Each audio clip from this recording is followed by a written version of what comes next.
बच्चों क्या हाल है। और एसवीपी इंस्टीट्यूट में आपका स्वागत है। मैं विक्की सिंह और सेकंड राउंड ऑफ एमसीसी की अभी तक की इंपॉर्टेंट अपडेट्स क्या हैं ये मैं आपको बहुत जल्दी बता देता हूँ। और आपकी एक्सपेक्टेड कट ऑफ के बारे में भी यहाँ पर बात कर लेंगे कि राउंड 2 में क्या जा सकती है। तो अगर आपकी ये कट ऑफ के अंदर आप आ रहे हैं तो आप सेफ जोन में रहेंगे, इसलिए वीडियो आपके लिए बहुत ज़्यादा इंपॉर्टेंट होने वाला है।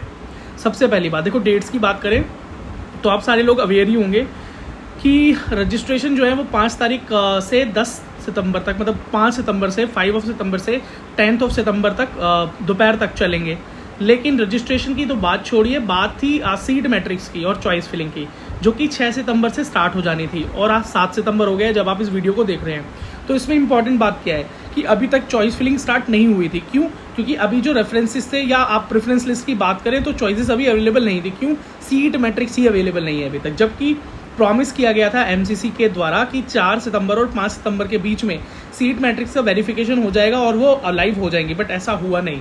अभी तक भी सीट मैट्रिक्स आई नहीं। हो सकता है जब भी आप ये वीडियो देख रहे हो तो सीट मैट्रिक्स लाइव हो गई हो, लेकिन अगर 7 तारीख को भी सीट मैट्रिक्स नहीं आती है तो याद रखें कि आपकी एमसीसी के राउंड 2 की काउंसलिंग में 1 से 2 दिन का डिले 100% होने वाला है। इसका मतलब आपको 1 से 2 दिन का गैप मिलेगा, जो कि 10 तारीख लास्ट थी, वो हो सकता है कि 11 तारीख को पहुंच जाए। आपकी चॉइस फिलिंग 11 तारीख या 12 तारीख तक भी खिसक के जा सकती है, जैसे कि राउंड 1 के अंदर भी आपको पता है कि डिले हुआ था 2 दिन का।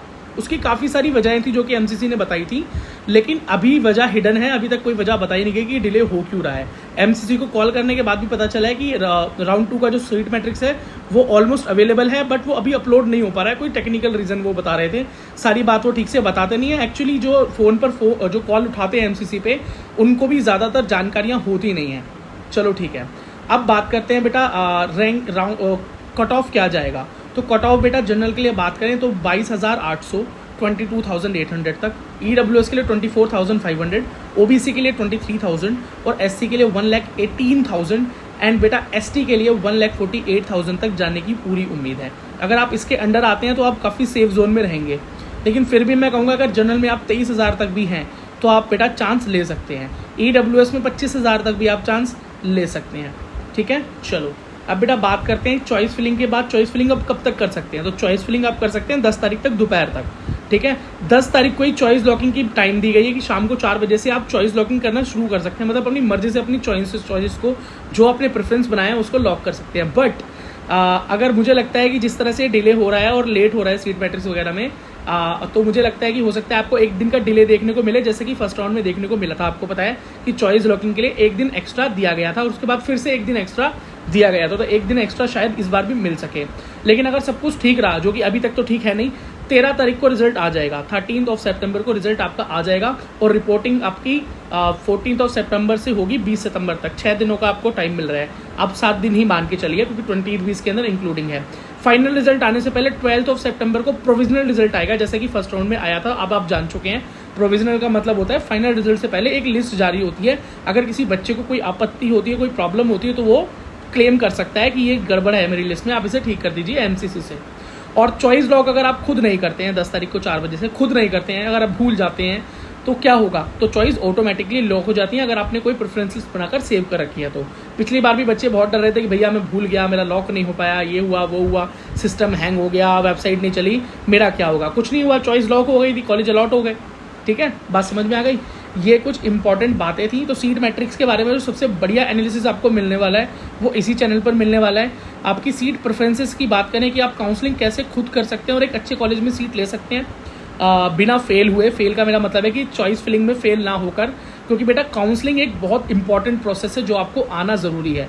इसी के लिए तो बच्चे काउंसलर्स को मुंह मांगे पैसे पे करते हैं और काउंसलर भी बेटा बच्चों को भ्रमित कर देते हैं सिर्फ पैसे उनसे लेने के चक्कर में। अगर किसी बच्चे को कॉलेज नहीं मिलना होता फिर भी वो उससे पैसे लेते हैं, उसे झूठी होप देते हैं। और या तो बेटा वो ये काम करते हैं कि वो बच्चों को वो कॉलेज जो उनको अलॉट हो सकता था उसके बजाय उन्हें दूसरे कॉलेज के सपने दिखाते हैं, जिससे कि उनका अच्छा कॉलेज भी मिस हो जाता है। तो ये चीज़ें आप ना करें, ये गलतियां आप ना करें। तो इस चैनल पर आप बने रहें। बेहतरीन से बेहतरीन गाइडेंस मैं आपको दूंगा बेटा, ताकि आपके काउंसलर के पैसे बच सकें और आप एक अच्छे कॉलेज में आपको सीट मिल सके। क्योंकि आपको जो कॉलेज आप डिजर्व करते हैं वही कॉलेज आपको मिलेगा।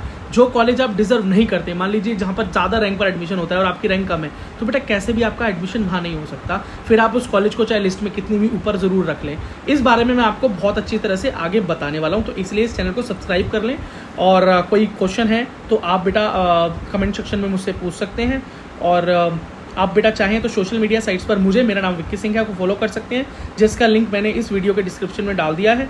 और आप चाहें तो एसवीपी इंस्टीट्यूट को भी ज्वाइन कर सकते हैं, क्योंकि वहाँ पर रिटन फॉर्म में बहुत सारी इन्फॉर्मेशन आपको टेलीग्राम एंड इंस्टाग्राम पर मिलती हैं, जो कि आपको यूट्यूब पर नहीं मिल सकती। और अगर आप एक पीडब्ल्यूडी कैंडिडेट हैं और अभी तक आपने रजिस्टर नहीं किया है खुद को एज ए मेंबर, ज्वाइन नहीं किया एज ए मेंबर इस चैनल पर, तो please as a member join हो जाइए। Thank you so very much for watching till the and.